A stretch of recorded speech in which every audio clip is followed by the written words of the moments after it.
सामना अग्रलेखातील दाव्यावरून एकनाथ शिंदे आणि देवेंद्र फडणवीस यांनी संजय राऊतांना टोला लगावलाय. बघूयात. मी पण वाचत नाही पण त्याच्यामध्ये असं आहे की अमित शाह साहेबांना मी भेटलो पहाटे. आता अमित भाई आमचे एनडीएचे नेते, महायुतीचे नेते आहेत. ते लपून छपून भेटायचं कारण काय?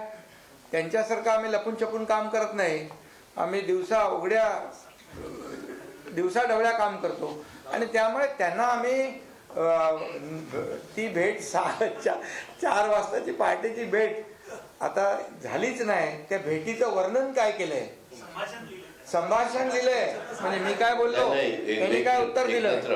पूर्वी ते काळा पहाड वगैरे असे ते जे हे याचे ना काय आपले पुस्तकं, तशी आता परिस्थिती झाली आहे रोज.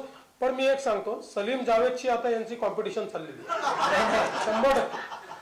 एवढ्या स्टोऱ्या मॅन्युफॅक्चर जे करतात ते नाही. त्याच्यामध्ये काय आहे, सवाल जबाब दिलाय. आता मला नंतर सांगितलं कोणी सवाल, म्हणजे मी म्हणजे आता त्या पराभवामुळे त्यांचा केमिकल लोचा झालाय. तुमचं काय झालेलं नाही ना. आणि संजयनी धृतराष्ट्र आणि कौरवांची वाट लावली ते तुम्हाला माहित आहे. आणि आता इथं असलेले दूरदृष्टीवाले कुणाची वाट लावतात तेही माहित आहे.